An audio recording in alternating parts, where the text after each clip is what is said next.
नमस्कार मंडळी, मी राजू फडतरे शोध संस्कृतीच्या या आपल्या यूट्यूब चॅनलमध्ये मी सर्वांचं स्वागत करतो। आज आपण सातारा जिल्ह्यातील मान तालुक्यातील कुळकजाई या ठिकाणी आलेलो आहोत। पूर्वीचं हे दंडकारण्य, याच ठिकाणी सीतामाईनं 14 वर्ष वास्तव्य केलं। प्रभू रामचंद्रांनी सीतामातेचा त्याग केल्यानंतर लक्ष्मणाने सीतामातेला या पवित्र ठिकाणी आणून सोडलेलं होतं। या पाठीमागची आख्यायिका आपण आता या मंदिर परिसरामध्ये जाऊन घेणार आहोत। हे ठिकाण अतिशय पवित्र असलं, याला आध्यात्मिक पार्श्वभूमी जरी असली तरी हे ठिकाण अतिशय दुर्लक्षित राहिलेलं आहे। 14 वर्षाच्या प्रदीर्घ वनवासानंतर रावणाचा वध करून प्रभू रामचंद्र अयोध्येला गेले। प्रभू रामचंद्रांचा राज्याभिषेक झाला।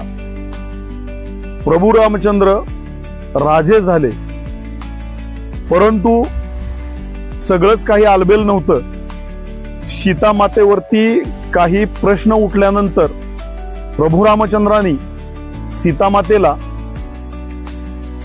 या ठिकाणी सोडण्याचे आदेश श्री लक्ष्मणाला दिलेले होते। आणि हेच ते ठिकाण ज्या ठिकाणी प्रभू रामचंद्रांनी सीतामाईचा त्याग केल्यानंतर सीतामाईचं वास्तव्य पुन्हा 14 वर्ष या दंडकारण्यामध्ये झालं। प्रभू रामचंद्रांच्या आज्ञेवरून सीतामाईला लक्ष्मणाने याच ठिकाणी सोडलं। या ठिकाणी सोडल्यानंतर आपण हे मंदिर पाहत असाल।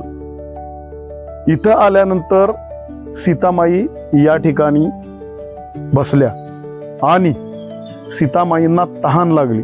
सीतामाईने लक्ष्मणाला पाण्यासाठी विचारपूस केली। लक्ष्मणाने बाण मारून या ठिकाणी एका कुंडाची निर्मिती केली आणि त्या कुंडातून 2 द्रोण पाणी घेऊन आला। तोपर्यंत सीतामाईंची निद्रा लागलेली होती। लक्ष्मणाने ते पाण्याचे 2 द्रोण, एक त्यांच्या मानेजवळ ठेवला आणि एक त्यांच्या चरणाजवळ ठेवला। सीतामाई निद्रेतून जाग्या झाल्यानंतर त्यांच्याकडून ते दोन्ही द्रोण लवंडले आणि मानेजवळच्या द्रोणातून मानगंगा नदी उगम पावली आणि चरणाजवळ जो द्रोण होता तो लवंडला, त्याच्यातून बाणगंगा नदीचा उगम झाला। पाहत असाल, याच ठिकाणी सीतामातेच्या मानेजवळून झालेला हा मानगंगेचा उगम। या कुंडातून जे पाणी बाहेर येतंय हीच आहे मान तालुक्यातून वाहणारी पूर्वी दंडकारण्यामध्ये याच ठिकाणी सीतामाई वास्तव्यास होत्या आणि सीतामाईंच्या वास्तव्याचं प्रतीक म्हणून हीच सीतामाईंची मूर्ती या ठिकाणी प्राणप्रतिष्ठित केलेली आपल्याला पाहावयास मिळते। दरवर्षी मकर संक्रांतीच्या दिवशी लाखोंच्या संख्येनं सुहासिनी या ठिकाणी सुहासिनींचा वाण अर्पण करण्यासाठी एकत्र जमतात आणि लाखोच्या संख्येनं संक्रांती दिवशी यात्रा भरलेली आपल्याला पाहावयास मिळते। याच ठिकाणी सीतामाईंना वाल्मिक ऋषी भेटले। वाल्मिक ऋषींनी स्वतःची कन्या म्हणून सीतामाईंचा सांभाळ केला। सीतामाईंची प्रसूती झाली। लव आणि कुश असे 2 पुत्र सीतामाईंच्या पोटी जन्माला आले आणि त्या दोन्ही पुत्रांचा सांभाळ आणि संगोपन वाल्मिक ऋषींनी केलं। वाल्मिकी ऋषींच्या संगोपनामध्येच अनेक विद्यांचं, धनुर्विद्येचं, त्याचप्रमाणे इतर ज्ञानाचं आकलन लव आणि कुश यांना याच ठिकाणी झालं। राम हा आपल्या संपूर्ण भारतीय संस्कृतीची धरोहर म्हणून मानलं जातं किंवा प्रभू रामचंद्राकडे बघितलं जातं। साक्षात ज्यांनी रामायण लिहिलं अशा वाल्मिक ऋषींचा सुद्धा या ठिकाणी वास्तव झाला। साक्षात महालक्ष्मीचा अवतार सीता मातेचा वास्तव या ठिकाणी झाला। प्रभू रामचंद्राचे दोन्ही पुत्र याच पवित्र भूमीमध्ये जन्माला आले। एवढ्या या दुर्लभ आणि पवित्र ठिकाण अजूनही दुर्लक्षित आहे। आपण आता शिवलिंगाचं दर्शन करणार आहोत।